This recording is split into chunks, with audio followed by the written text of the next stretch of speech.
Hello అండి, అందరికీ నమస్తే. Welcome back to Godavari Gorumudda channel అండి.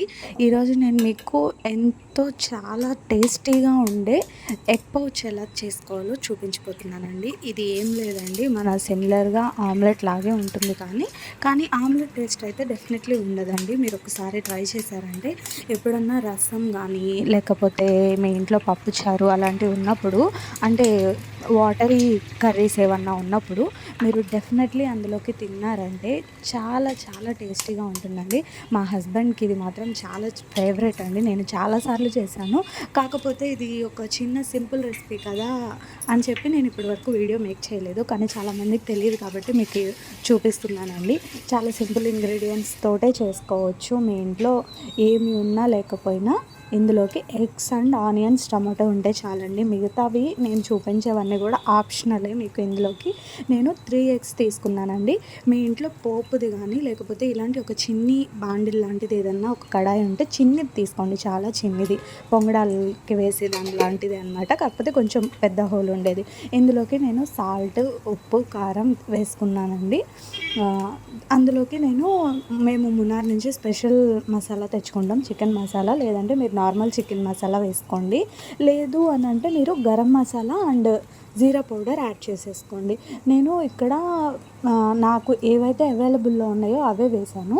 అండ్ గరం మసాలా మీకు మసాలాస్ అసలు వద్దనుకునే వాళ్ళు అవాయిడ్ చేసేయండి. అందులోకి ఆనియన్స్ అండ్ టమాటోస్ ఇలా గార్నిష్ చేసుకున్నానండి. ఈ ఎగ్ పౌచ్ ఏంటంటే నేను కొంచెం ఎర్లీగా తిప్పాను. నేను మా స్టవ్ అనేది సిమ్మర్లో ఉందని చూసుకోలేదు. మీరు మీడియం ఫ్లేమ్లో అది బాగా, అంటే చుట్టూరు అంచులు రెడ్డిష్ కలర్లో ఒక చెక్కులాగా ఏర్పడుతుంది, అప్పటి వరకు వెయిట్ చేసి దాన్ని టాస్ చేయాలండి. లేదు అని అంటే ఈలోగా అది ఉడకదు అని అనుకుంటే మీరు దానిపైన ఏదైనా ఒక లిడ్ తోటి అయినా కవర్ చేసుకోవచ్చు. నేను ఇక్కడ వీడియో కదా కొంచెం ఎర్లీగా ఫినిష్ చేద్దామన్న తొందరలో నేను ఇప్పుడు యాడ్ చేసిన జీరా పౌడర్ అండి, అలా తొందరలో నేను కొంచెం టాస్ చేసేసాను.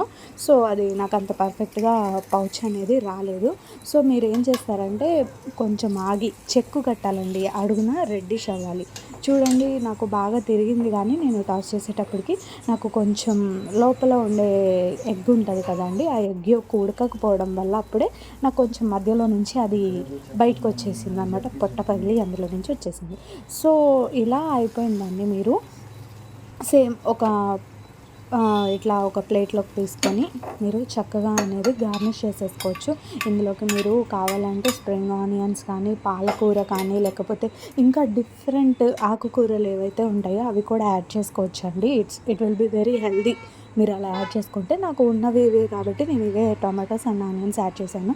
పైన గార్నిషింగ్కి ఆనియన్స్ అండ్ నిమ్మరసం వేసేసుకున్నానండి. చాలా ఎంతో టేస్టీగా ఉంటుందండి. ఇది మీరు ఒక్కసారి తిన్నారంటే నిజంగా ఒక మంచి కూల్ డ్రింక్లో కానీ అందులో కూడా చాలా టేస్టీగా ఉంటుంది. మీరు ఎప్పుడన్నా బిర్యానీ చేసుకున్నారంటే బిర్యానీలో కూడా ఈ ఎగ్ పౌచెస్ చాలా బాగుంటాయి. ఇవి ఎక్కువ స్ట్రీట్ ఫుడ్స్ చేస్తూ ఉంటారండి. స్ట్రీట్ ఫుడ్లో మీరు చూసుంటారు బయట వీడియోస్లో, చాలా టేస్టీగా ఉంటాయండి. ఇది నాకు మా అత్తయ్య నేర్పించారు. ఎంతో టేస్టీ అయినది మీకోసం. Thank you.